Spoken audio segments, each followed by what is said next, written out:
and welcome, Julie. And thank you for taking the time to be a guest on my podcast. How are you? I am doing great. Connie, thanks for the invitation. I am so honored to be here. I love your podcast, and this is so fun. I'm honored you are here. So tell us a little bit. Who is Julie as a private person, maybe first, and where in the world are you? Well, I am in the Hartford, Connecticut area, and I am married to who I refer to on social media and actually in life as hashtag handsome hot husband. He is an amazing individual that I am so blessed to be married to. He is the reason I moved to the Hartford, Connecticut area. I used to live in New York City. I am a city girl at heart, but love brought me here, and we live with our two dogs. And for many years, I was a senior C-level executive for a national company that worked in partnerships with school districts. And on the side, I have been working in coaching, mentoring, and I work in a lot of mentoring programs at the community colleges in the area. I knew that eventually someday I was going to do my own thing and coach full time. And that was kind of in my long-term plan, but thanks to COVID, it became my plan now. Yeah. And I am loving it. It's been the biggest blessing that has come because it's really something that I'm passionate about. It's something that I'm really so excited to do.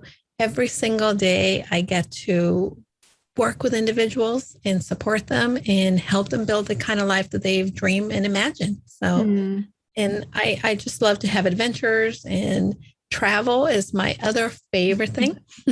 Not so ideal during COVID. Not so ideal during COVID. So you have to find other adventures to occupy yourself with. And that's how I started my podcast, because during COVID, not only was I laid off and I was launching a new business or adventure, but also I was turning 50. I had a big birthday coming up, and I'm an extrovert.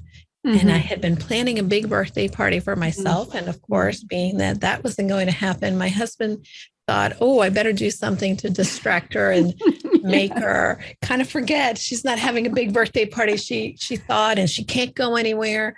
So he got me the podcasting equipment, and we launched Casa de Confidence, which is my podcast. Yeah, which is an awesome podcast. I recommend anybody to go listen to. So with your coaching business, so again, I read on your website, you help women business owners launch and grow their business by creating simple habits to achieve goals, make profit, and change lives. I love that, especially the simple habits part, because as you know, that's one thing that I'm big about. But you also love talking about confidence. So let's talk confidence for a minute. Sure. Confidence is one of my favorite topics. I know. Have you been born with a lot of confidence, or did you learn the hard way? I think it's a combination of both. I think from a very early age, I was very outgoing. I was always very outspoken, which got me into a lot of trouble from an early age. But also I was taught by very strong people. You're a leader, you set an example. So I was put into the limelight right away. My grandmother had a school, and I always was told that I needed to lead by example. I remember I would get up and read poetry. So being in front of the mic was never a problem. So in that level, there was a level of confidence. And as I continued to grow and evolve, of course, you hit a patch where maybe you're not as cool as you thought you were. And in middle school, of course, I started to find that I wasn't as cool as people, around me thought I should be. And I got picked on, and I started to kind of build some walls around me and really allow some of those circumstances and what I started to think of myself really affect me in many different ways. And I think that I had to really work through the process of knowing that confidence is not something necessarily that you lose if you already have some confidence. But if you don't have some confidence, or you start to lose your way, there's other things that you can do to start to build that. And the more that you start to see evidence of your ability to do things, and the more that you're motivated to do the work that you want to do, the more confidence you become in your own skin. But it's a process for sure, Connie. It's not something that happens overnight. There's days that I wake up and I'm like, oh, what am I doing? Yeah. Don't we all wish it would just we could just be born with it or wake up with it? No. Yeah. And I think that a lot of people think, oh, she's so confident. She wakes up like that every day. It's not. Yeah. And you have to really be able to make a decision. It's like, what is your intention with how you want to feel? And that's what happens with confidence. You have to decide, you know what? I don't have it all together. I am a beginner but I am working on and creating the right language. Yeah. And I feel like oftentimes it gets confused too. It's like sometimes people think somebody is very confident when that person maybe is not confident at all, just kind of found a way to overcome maybe the insecurity and do it anyways. And then everybody around them thinks, oh, they're so confident. Well, no, they're maybe not, but they found somewhere the strength to do it anyways. So why did you call your podcast Go Confidently? Is because I'm thinking like you must have a special love affair with it, even though you're coaching people on business and habits and stuff. So it all came together because I remember in one of the biggest influences in my life, in addition to my maternal grandmother, is my dad. My dad and I were very close. And although my parents were divorced, he and I spoke a lot. And there were times in which I can always count on him to have some piece of advice or a story to tell me. But one of his favorite quotes and one of his favorite authors was Henry David Thoreau. And it was the first person who ever told me, go confidently in the direction of your dreams.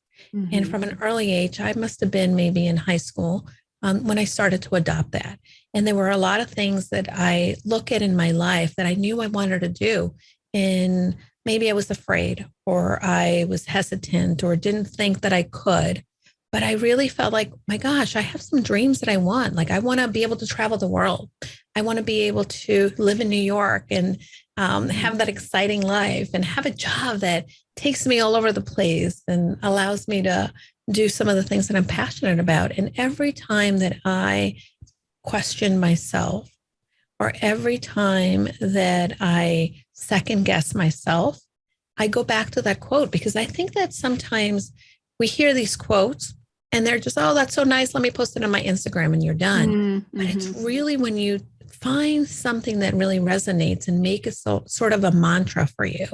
And there's times, for instance, as I was growing in my corporate career, I remember the first time I was asked to speak on behalf of my company. I had to speak in Capitol Hill. And I'm like, ooh, Capitol Hill, like, oh my gosh, who is this? Like, are they sure? And of course, you get all the thoughts that come in. And I remember, go confidently in the direction of your dreams. And it was the kind of thing that it holds me and helps me and allows me to propel myself forward. So now when I was laid off, there was no question, right? That Go Confidently coaching was going to be what I wanted to do for others, because throughout my corporate career and in everything that I've been able to do, everybody would say, oh my gosh, I wish I was so confident. I wish I was like you. And I wanted people to know that I got here and what I've been able to do is just what the little bit of the picture that they see, but there's a lot more going on underneath. And I wanted to be able to be the person that helped them underneath work on that confidence. So that's why my business is called Go Confidently Coaching. Now the podcast is called Casa de Confidence. And as we were brainstorming with a name between my husband and I, after he got this microphone and he said we were going to record, we were trying to figure out what to call it. And I didn't want to call it Go Confidently because I didn't, at the time, I didn't think one and the other were related, right?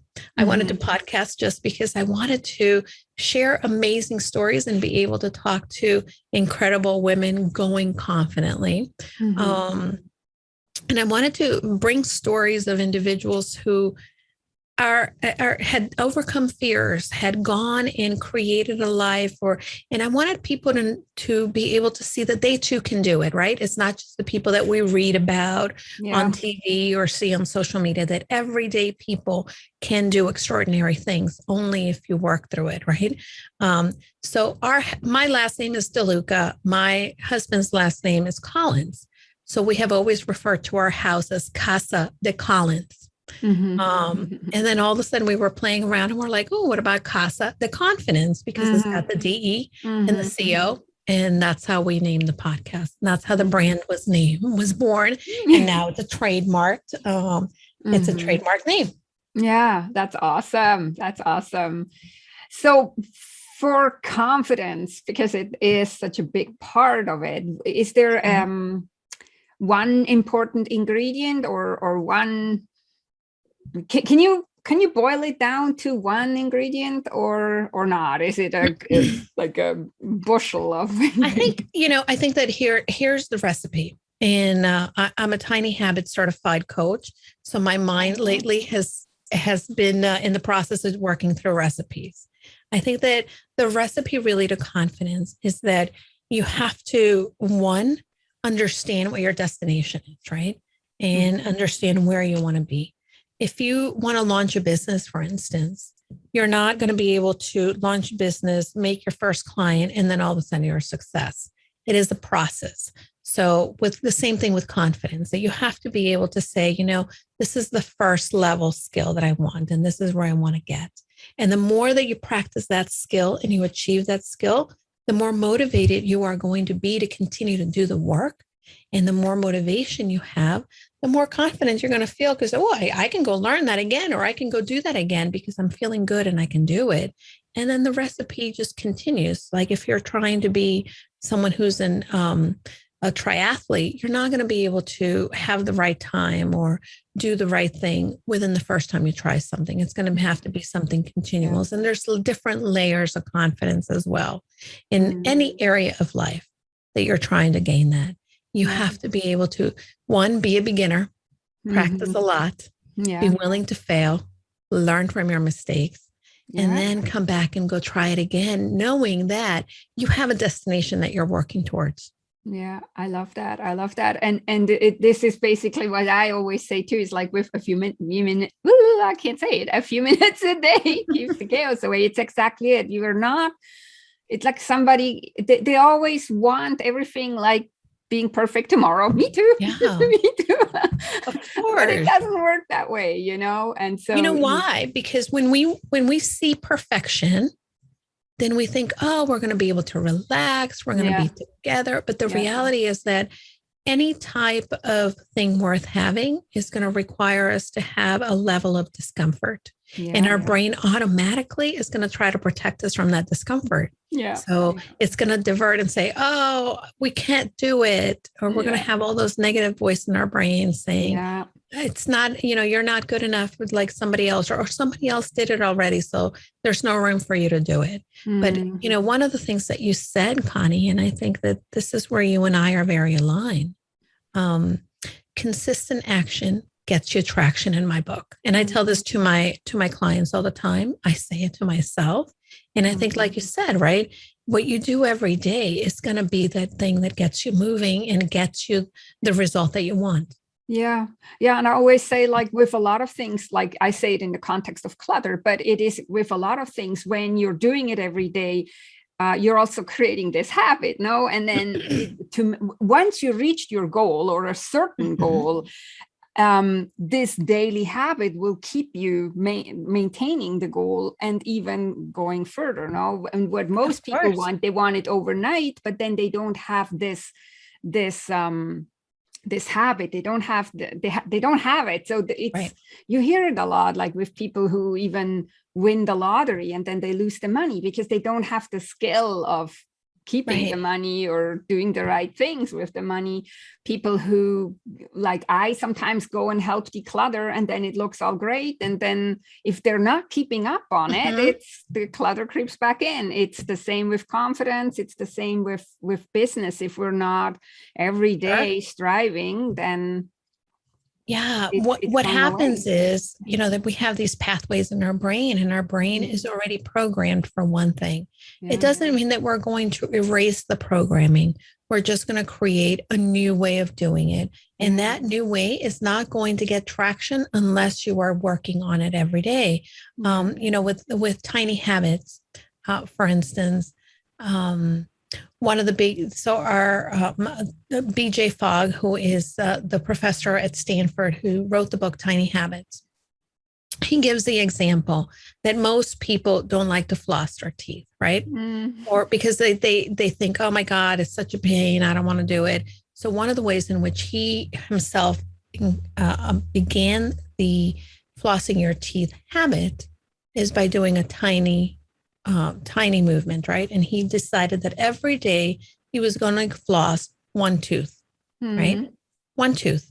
And then after doing it, then he celebrated. It's not that he celebrated like, oh my gosh, look, this big thing I did. He was celebrating the little thing, because when you celebrate and you feel good, your brain actually starts to adopt that behavior and wants to continue to do it because your brain likes to feel good. Now, the way that you build a habit is that every day, his goal is not to floss all of his teeth, is to floss one tooth. Yeah. But once you're consistently building and that's what you're doing, then guess what? When you floss one tooth, you're like, oh, you might as well keep going, right? and you do it, but you've built the consistency of doing the action daily. Yeah. I love BJ Fogg. I saw his TED Talk where everybody was supposed to floss a tooth.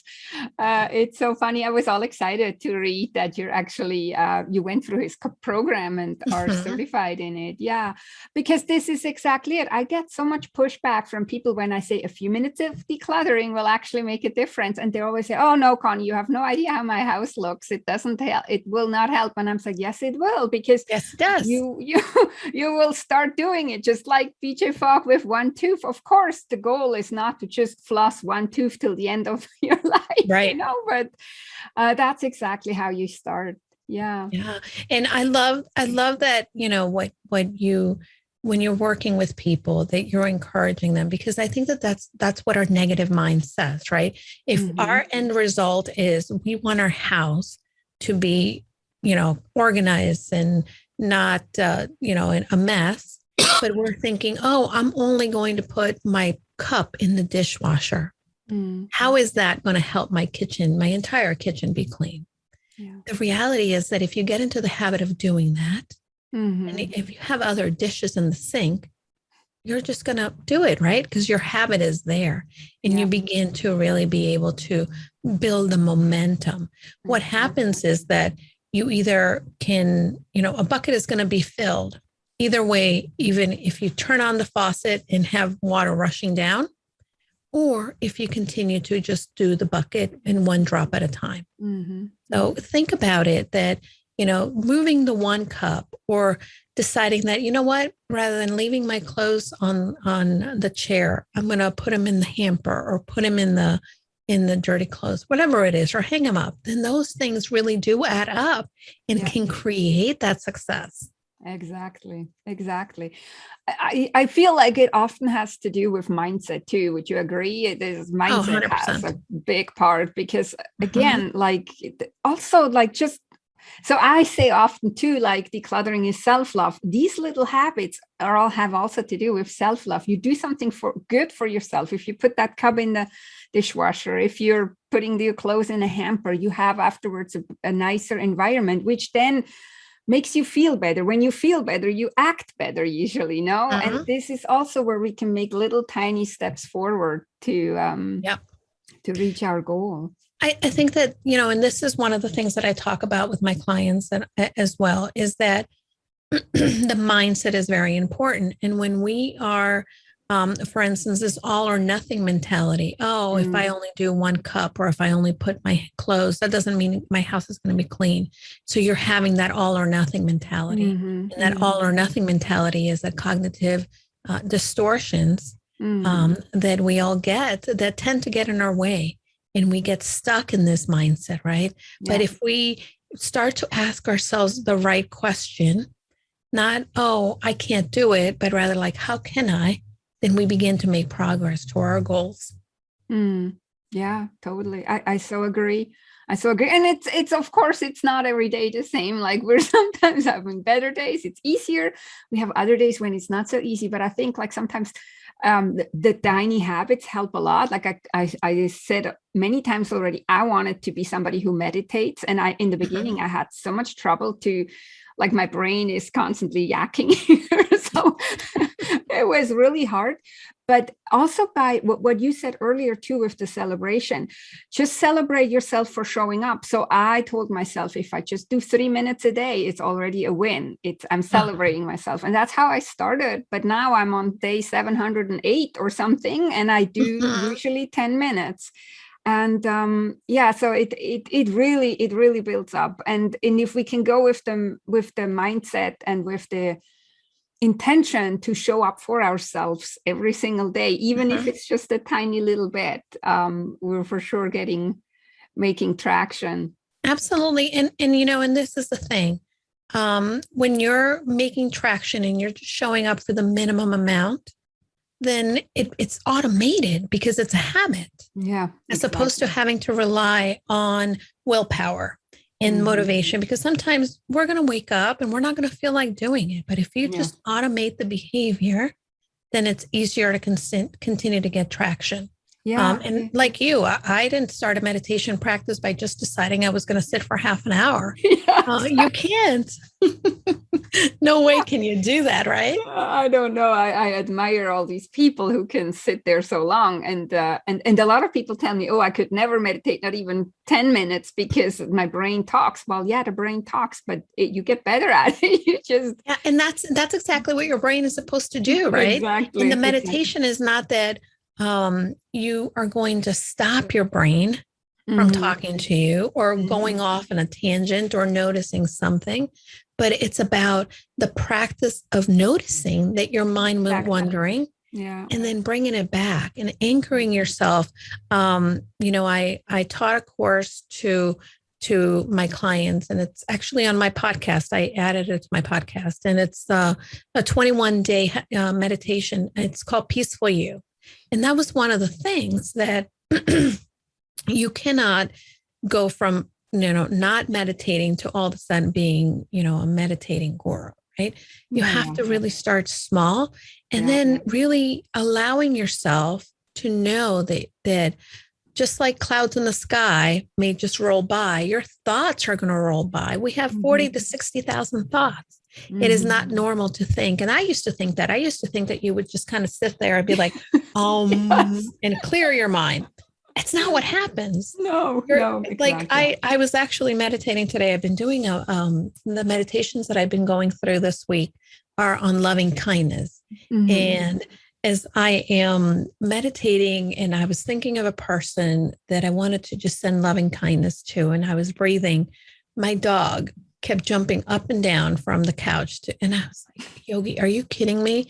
And I remember, like, as soon as that happened, then my thought went to, I have to call the vet. And after, I have it. And the next thing, my cloud of thoughts were off.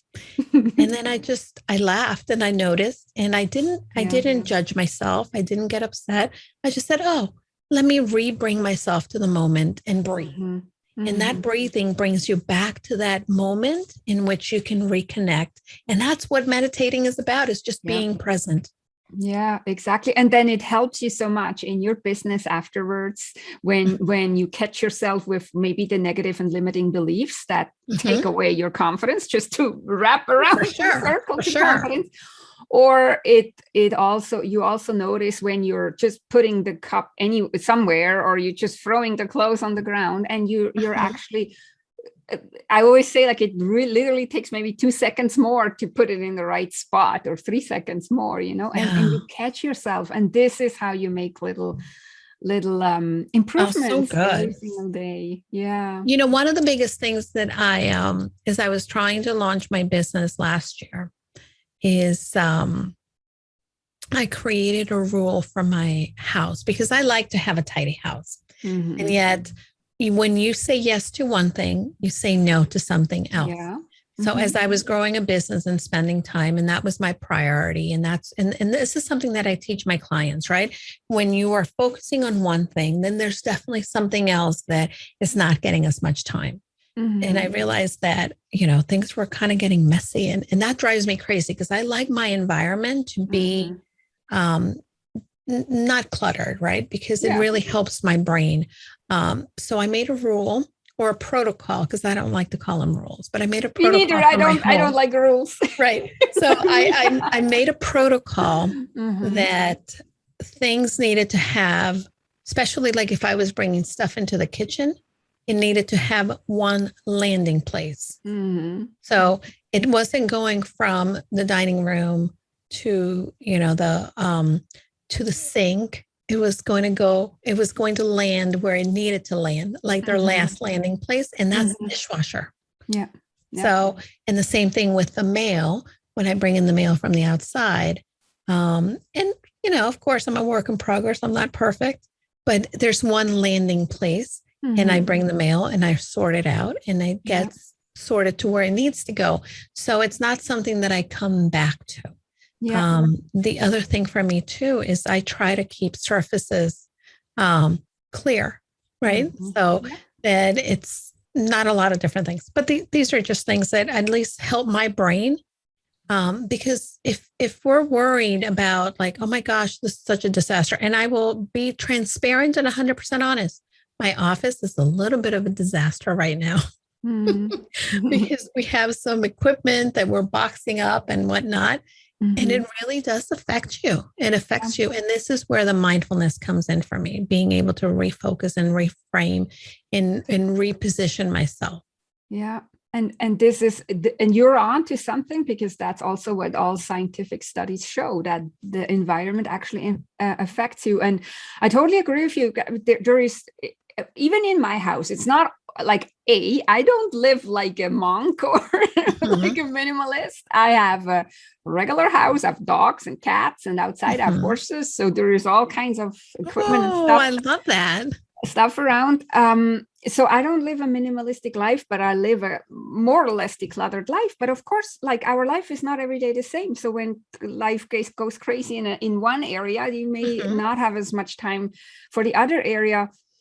What I always say is still, like, because the environment has such an effect on us, notice the effect. And if it drives you crazy, it's probably worth it to take a few minutes and straighten that up, so that you then more calm can concentrate on something. And this is more or less all I'm talking about. I've never talked about all these Instagram worthy, beautiful homes that nobody has. Nobody has them. And this is the goal we want to achieve. That's why I say decluttering, for example, is self-love. We want to achieve that we feel good and we can concentrate.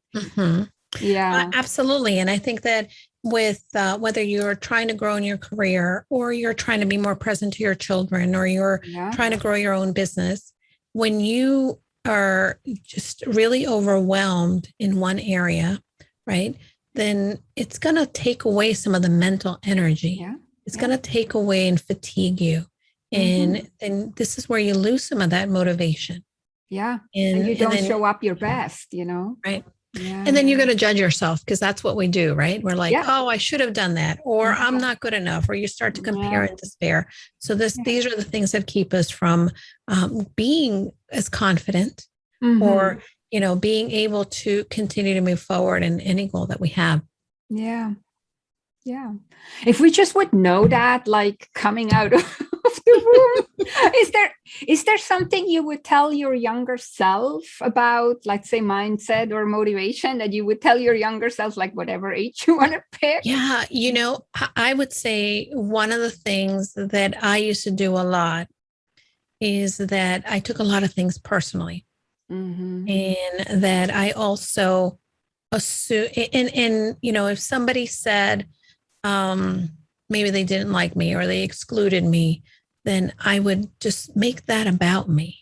And, one of my favorite books is The 4 Agreements. And reading that book to me, in addition to my coaching training and my mentor is Corinne Crabtree. And I think that for me, learning a lot of these things were eye-opening because I thought, oh my gosh, it's not about me. Yeah.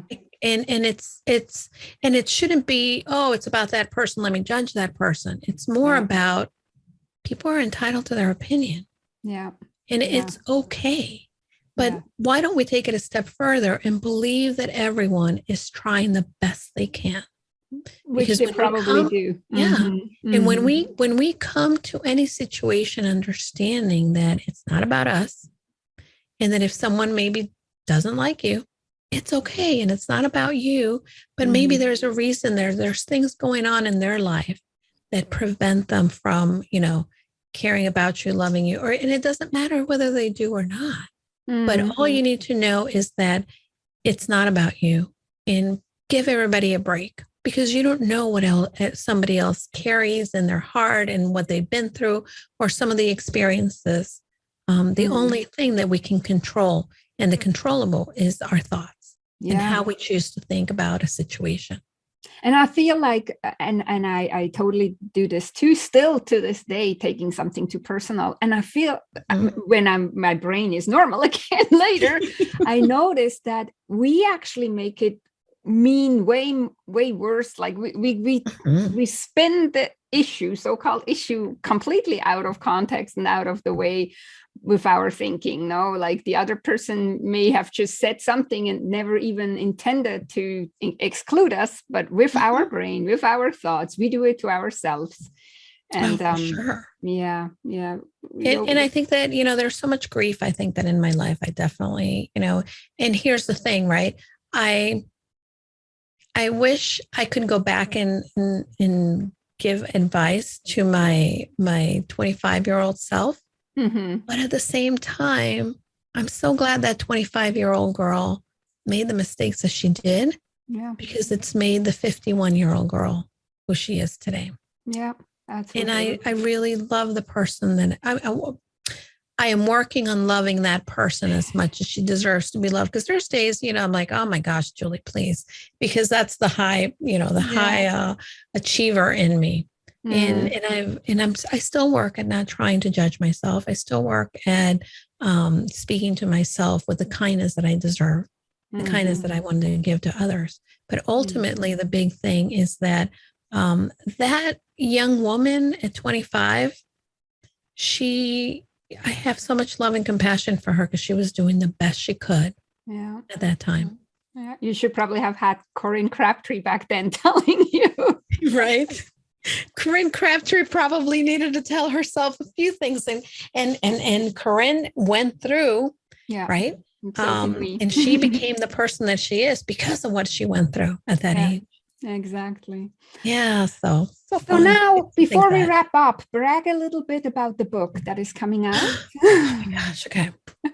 So the Kindle version of the book is out, and the hard copy is going to come out October 16th. And I have to say it was probably a dream. I always knew I wanted to write a book. I love writing. I've kept a journal my whole life. And when the opportunity came up of me writing a book, I jumped. I'm like, yep, I want to do this. And then I thought, wait a minute. And definitely writing the book is very personal, although I am hoping that through sharing my own experiences and more importantly, sharing the stories of women who have impacted my life to make me and teach me the lessons and confidence and the simple habits to be confident. I am hoping that somebody else can maybe pick up one or two of these simple habits and really change and go after their dreams and live the kind of life that they thought they couldn't live, right? That's the main thing that I wanted to create from this book. And again, bring stories that it doesn't take, the movie star, it doesn't take the super big influencer, right? It's about the everyday people who sometimes we don't get to hear about, but these everyday people make an impact on somebody else's life. Yeah. And it's a chain reaction because if you make an impact on somebody else's life, Connie, by supporting them and helping them feel more at ease with their environment and feeling more peaceful, then that person can show up in a better way for their children, their spouse, their family, the people around them, their community. And it's all just putting it out. So I kind of feel like I gave birth, because my husband was very supportive through the process, and I wouldn't have done it without him. Was he holding your hand while you were screaming? I wrote a lot of the book. I wrote a lot of the book early mornings, late at night. And then all of a sudden I was working with my editor, and she would say, oh, you need to change this, you need to add. And really the editing process was a whole experience in which, your ego suffers, because here I'm thinking, oh, that was really good. And she's like, not so much. Right. And I had to really learn to manage my mind. And there were times in which I would get stuck, and my husband's like, okay, you can do this. Let's talk about it. And we would kind of talk about it. And he really supported me through the process. And I think that keeping the end result in mind, right? The book was not so much for me, but it was really to be able to share some of these stories for others. And it's an amazing experience. It definitely was very humbling, and it continues to be very humbling to see that, wow, people want to buy it and read it. And then, of course, the other portion is like, oh, they're going to read what I wrote. Oh, so it's like a whole myriad of emotions, but I feel very proud and honored, and it's been a fun adventure for sure. So, and it is the first book in a series. So I am already working on the second book. So I'm excited for that. Oh, wow. Awesome. Well, congratulations for your first book. And then we are looking forward to your next one. I will put all the links in the show notes so people can go and check it out. Do you have any last words of wisdom before we wrap up completely? Connie, the biggest word of wisdom that I can give to somebody is really, when you look at what you're doing, whether it be for your personal life, your business, or for your career, I want you to really imagine yourself at the end of the day, at the end of your life, and look back and say, who am I today at this last day of my life? And did I live every day in a way that I'm leaving with no regrets? And then if you're not living the kind of life that you want to, and that you want to see at the end of your life, then start to decide, right? Like, if I wanted to one day run a marathon, right? What does it take? It's not going to take that you're going to go out your door if you've never been a runner and start running. Exactly. It's going to take that maybe you're going to go around the block and maybe walk around the block, or not even that, or just start as simple as putting your tennis shoes on and your gym shoes and deciding, I'm going to put my shoes on today. I may or may not go for a walk, but the fact that you did that simple thing, and then continue to show up on a daily basis, your brain is going to say, this is not going to get you to a marathon.